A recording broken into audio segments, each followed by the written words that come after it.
Welcome to Wonderland, the podcast where I go down the rabbit hole to research things you may be curious about. My name is Amii, and I'll be your guide on this trip to Wonderland.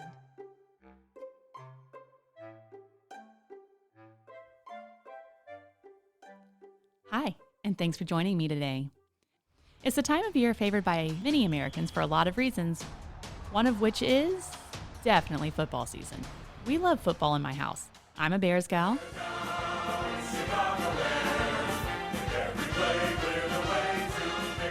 And my husband is a Packers fan. You Packers go. And my son has inexplicably picked the Eagles as his team. And despite my love for the Bears, I find myself secretly cheering on players from many other teams since I play a little thing called fantasy football each fall.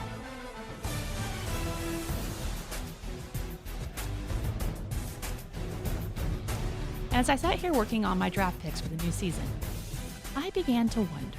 I wonder. I wonder. I wonder. I wonder. I wonder. I wonder. I wonder. I wonder. I wonder. For this trip down the rabbit hole, we're going to talk about the origins of fantasy football. But as is always the case, before we get there, we've got to talk a little more broadly about football in general. What is gridiron football?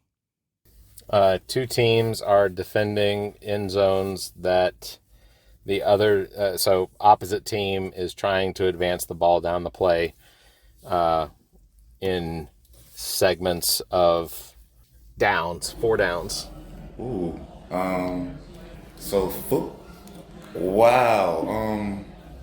Football is the strategy and moving, the strategy and playmaking to get to someone else's territory. Just for American football? Mm-hmm. Oh, gosh. I mean, basically, you just have the two teams going back and forth with the football trying to score points. It is a game of ground acquisition played with a pigskin, where two teams face each other, and it can go until 15 minutes a quarter, so an hour. 11 grown men against 11 other grown men on a field trying to get the ball to the end zone to get points. Gridiron, or American football, or just football to us Americans, is a team sport played by two teams of 11 players on a rectangular field with goalposts on either end. The game is played with an oblong oval-shaped ball called a football, and each team attempts to get the ball into the opposing team's end zone to score points. The game is divided up into 4 15-minute quarters, and the team with most points when time runs out is the winner. The game itself evolved from a sort of blend of soccer and rugby at the collegiate level, and has blossomed into the most popular sport in the United States in terms of broadcast viewership. The National Football League, or NFL, is the most popular American professional football league and has the highest average attendance of any sports league in the world. It has an annual revenue of around $15 billion, which also makes it the most valuable sports league in the world. So when did this path to dominance start? When was the first football game played? 1928.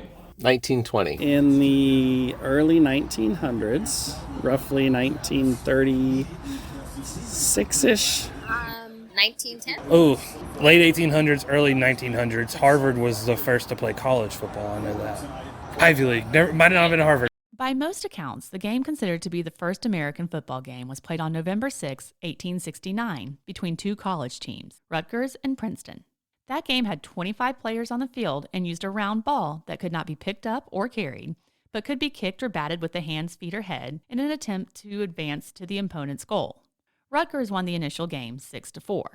Collegiate teams continued to play the game for several years, and the matches used the rules for whatever the host school was until 1873, when representatives from Yale, Columbia, Princeton, and Rutgers met to standardize the rules. Even with that, different variations continued to be played, with the rules being tweaked slightly more until they look a little more like they are today. Instrumental in the rule changes that created the 11-man team, the snap, first downs, was a man called the father of American football, Yale player Walter Camp.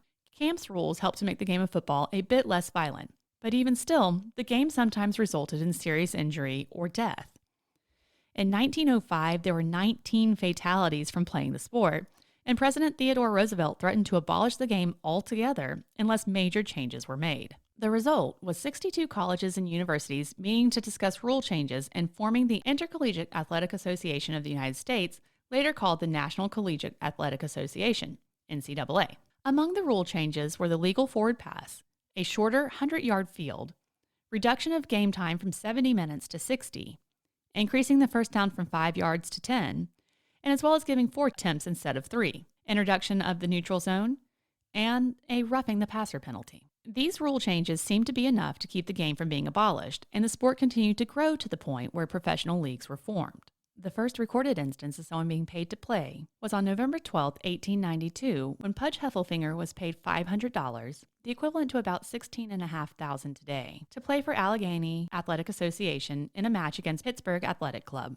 After that, professional play became more and more common, and salaries rose, player movement became unpredictable, and illegal payment to college players became an issue. Then, in 1920, the American Professional Football Association, later renamed to the National Football League, was formed to solve these problems. And by 1922, they had established themselves as America's premier professional football league. What were some of the earliest professional football teams? The earliest team, I'd probably go with Detroit Lions. The earliest would be the Packers and the Chiefs. I know they were in the very first Super Bowl. Packers. And well, I know the Bears and Packers have played for 100 years, so I'll go with Bears and Packers. I actually think the Bears are before the Packers. I think they are because too. That's why they had more wins until this last season. Yeah, Not because they were the better team. No, but I think so because too, they've been because I know playing they had longer. the 100 things, I know, Yeah. but I could be, yeah. Oh boy. Green Bay, I think, was there from the start.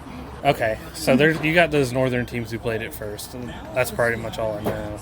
I know that Ohio had a bunch of football teams. So there was Akron and Dayton, Canton. That's where the Hall of Fame is. I believe that there were some teams in Illinois as well. As I said, professional play started cropping up as far back as the late 1800s. But when the APFA was formed in 1920, the first meeting was held between 4 Ohio League teams: the Akron Pros, the Canton Bulldogs, the Cleveland Indians, and the Dayton Triangles. The first APFA game was played on September 26, 1920, between the Rock Island Independents of Illinois, who defeated the St. Paul Ideals, a team outside of the league, 48-0. A week later, Dayton beat Columbia 14-0 in the first game between two teams from the APFA. While these teams from Ohio were the first meeting, my fantasy league teammates weren't far off with their guesses. The only 2 remaining charter teams from the APFA are the Chicago Bears and Arizona Cardinals. The Packers were founded in 1919, but didn't join the NFL until 1921, and is the 3rd oldest team still in the NFL. The Lions were an independent team that was formed in 1929 and joined the NFL in 1930. And since it came up, the Packers and the Kansas City Chiefs were, in fact, the teams in the first Super Bowl, but that game wasn't played until much later, in 1967. The league continued to grow, but not uncontested. In the 1930s and 40s, there were at least 3 other rival leagues. The NFL continued to dominate, and in the 1960s, a 4th league emerged, the American Football League, AFL. The NFL and AFL merged in 1966 to take full effect in 1970, with 2 conferences therein: the National Football Conference, consisting of most of the pre-merger teams from the NFL, and the American Football Conference, consisting of all of the AFL teams, as well as 3 pre-merger NFL teams. Today, there are 32 teams in the NFL, 16 in the NFC, 16 in the AFC. And it was around that time that the concept for fantasy football was born. So what is fantasy football? All right, so fantasy football is when you, with a group of hopefully friends, you have drafted all of your players. So you pick players that play for different teams, and you form a team based off of those players, including a defense. And you hope that those players exceed in their games and net you points to beat your opposing player, who is also the opposing team is also made up of other players from multiple different teams. Fantasy football is having a set players that make up your team, and then through the course of a given week, based on how that player performs, you get points, and you play either collectively against a group, or you play against another individual that is in your league. Ooh, fantasy football it's using a particular strategy to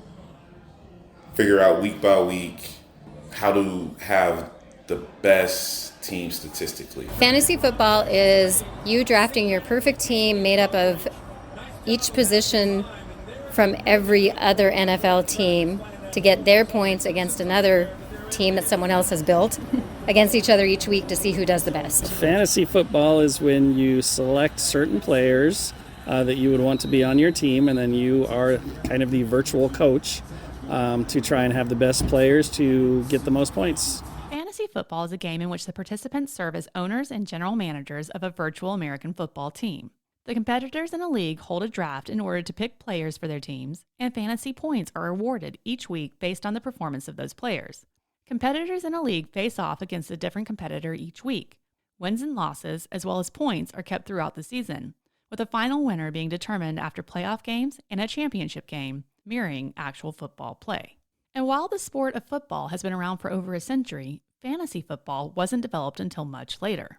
When and where do you think the first fantasy football league originated? I'd say late 1990s and Vegas. I'm going to say early 90s, and I would guess somewhere New York. When would probably be the mid 90s. Where? I have no idea. Ooh, probably in the 90s, early 90s. In a bar in, 1980? Fantasy football probably started in the 70s.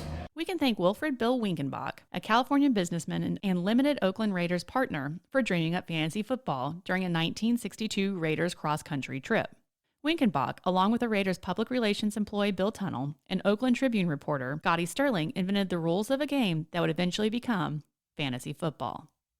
The trio called the league the Greater Oakland Professional Picks and Prognosticators League, GOPPPL, and held their first draft in August 1963 at Winkenbach's home.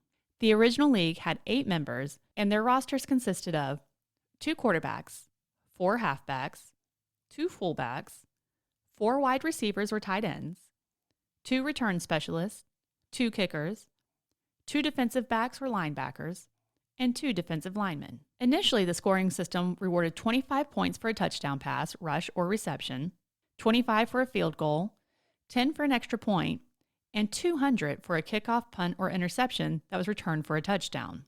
As of 2015, the GOPPPL was still active and maintained its original scoring system. For everyone else, as the game spread from Winkenbach's home to bars across America, the rules, team sizes, and scoring system also changed. The game grew in popularity and began to spread to the masses, eventually finding its way online.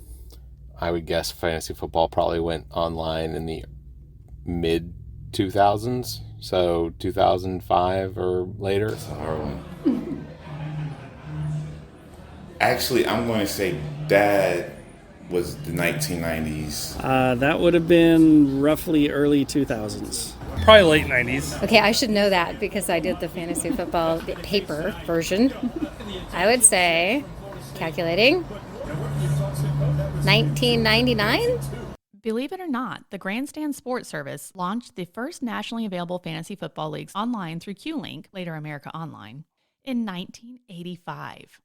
Although there were certainly people playing through Q-Link, it was CBS in 1997 who really launched America into the online fantasy football frenzy. Shortly after CBS rolled out their site, Yahoo offered the first free fantasy football competition online, giving it a massive advantage over its competitors. I know when I first started playing, that was just on NFL.com. CBS. Either ESPN or Yahoo. Yahoo?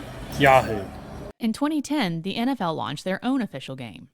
The massive online presence has fueled both the fantasy football industry and the NFL itself.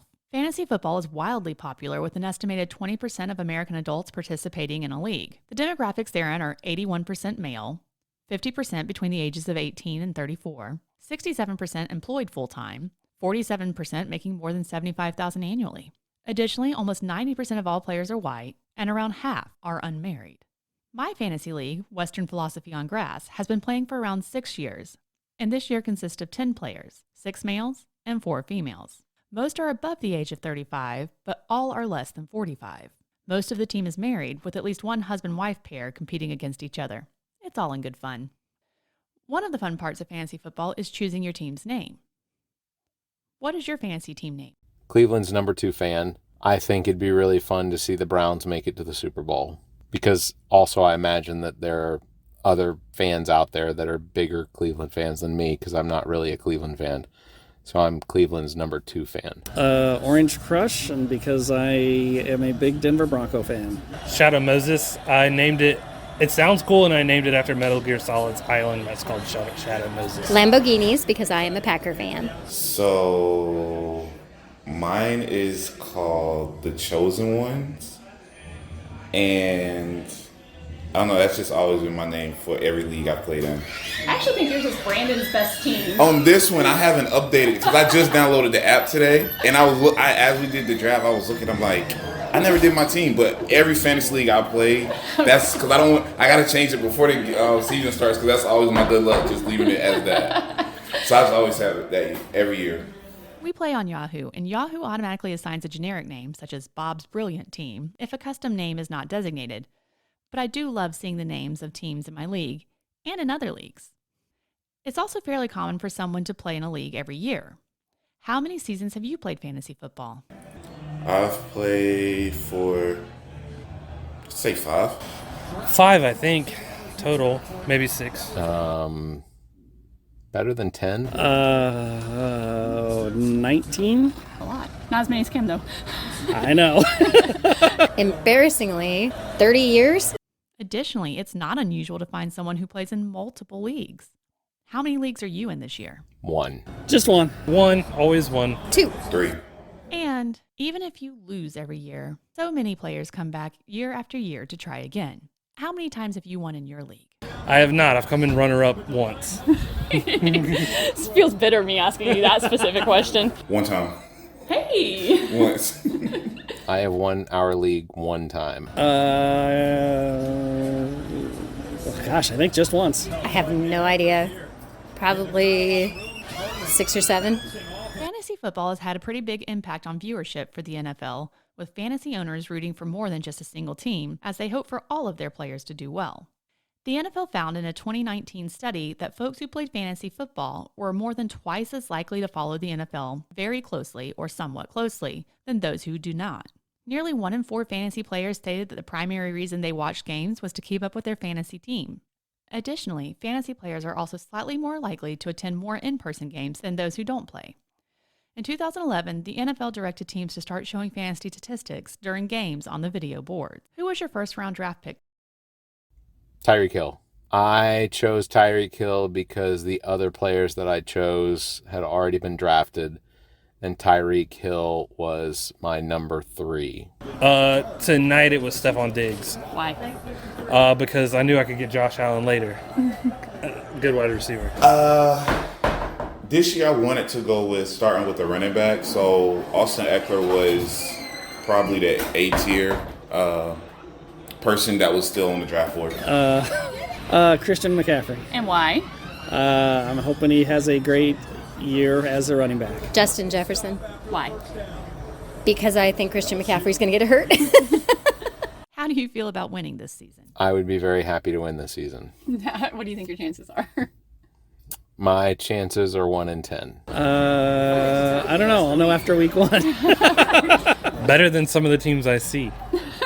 Pretty good. I would love it. Do you feel like you're in good shape for it?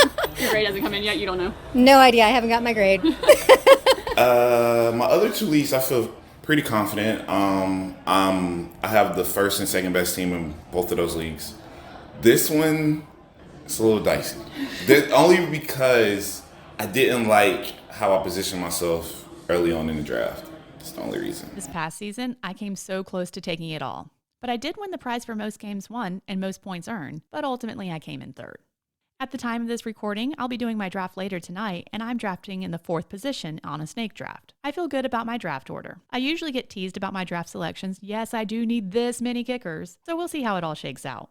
I'll be sure to do a post on TikTok after the episode releases to let you know my draft grade. And I'd love to hear yours too. So here's to being interested in teams other than my Bears for the next several weeks. Thanks so much for joining me today, and until next time, be safe, be kind, and stay curious. The Welcome to Wonderland podcast is copyrighted by Amii Bland and is part of Big Meat. This podcast was recorded in the podcast studio at GOT Sound Studio in Lexington, South Carolina. Any thoughts or opinions expressed as part of this production are those of the host unless otherwise indicated. Subscribe to this podcast wherever you get podcasts. Please follow, like, and share this podcast. Find us on Facebook at Welcome to Wonderland the podcast, and on X, the app formerly known as Twitter, at Wonderland_pod. Check out behind-the-scenes moments and other videos on TikTok at Wonderland Pod, and finally, check out pictures, additional information, and go further down the rabbit hole on our website, www.wtwlpod.com. To submit corrections, additional information, or requests for episodes, please email the host at welcometowonderlandthepod@gmail.com.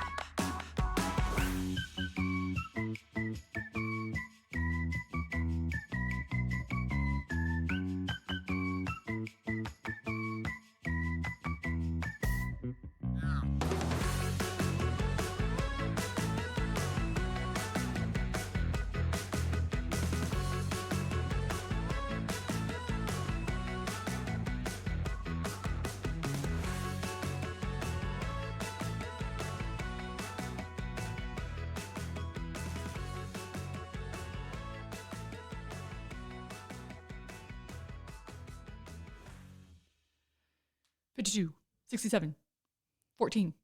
What? Do those numbers even mean anything?